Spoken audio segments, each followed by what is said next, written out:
செய்திகளுடன் நான் உங்கள் சந்திரிகா கந்தசாமி.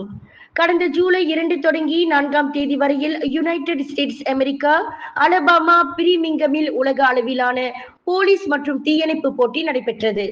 இந்த போட்டியில் மலேசியா உட்பட உலக அளவில் பல்வேறு நாடுகளிலிருந்து போலீஸ் மற்றும் தீயணைப்பு துறை வீரர்கள் களமிறங்கினர்.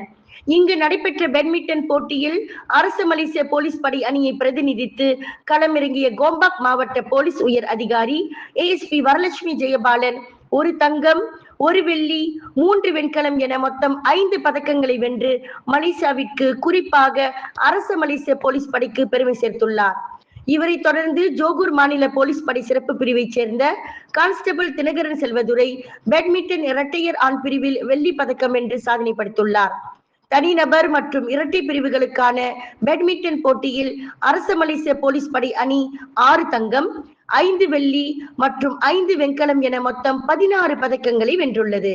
இப்போட்டியில் பதக்கங்களை வென்ற இதர போலீஸ் அதிகாரிகளில் 50 வயதுக்கான தனிநபர் மற்றும் இரட்டை பிரிவில் சூப்பரிண்டென்ட் தான் ஹெங் போக் 2 தங்கம், சூப்பரிண்டென்ட் சஹிமி உசேன், கான்ஸ்டபிள் அப்ஷன் நிஷாம் முகமட் அமீன், லென்ஸ் காப்ரல் கத்திஜா பச்சோக், ASP என்தாலி ஜிங்கான், சார்ஜன் இசாக் அப்துல் ரசாக் ஆகியோர் தலா 1 தங்கத்தை வென்று சாதனை படைத்துள்ளனர்.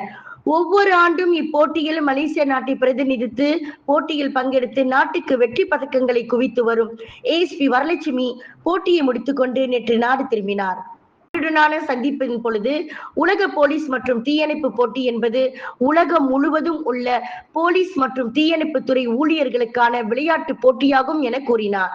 இந்த போட்டிகளில் பல்வேறு விளையாட்டு போட்டிகளில் வீரர்கள் பங்கேற்பார்கள் என்றும் இந்த ஆண்டு இந்த போட்டி அமெரிக்காவில் நடைபெற்றது என்றார். விலையில் மேலும் செய்திகளை தெரிந்து கொள்ள கீழே இருக்கும் பெல் பட்டனை அழுத்துங்கள். உங்கள் ஆதரவை வெளிப்படுத்த லைக் மற்றும் ஷேர் செய்யுங்கள். தொடர்ந்து விண்வெளியுடன் உங்கள் பயணத்தை தொடர்ந்திருக்க சப்ஸ்கிரைப் செய்யுங்கள்.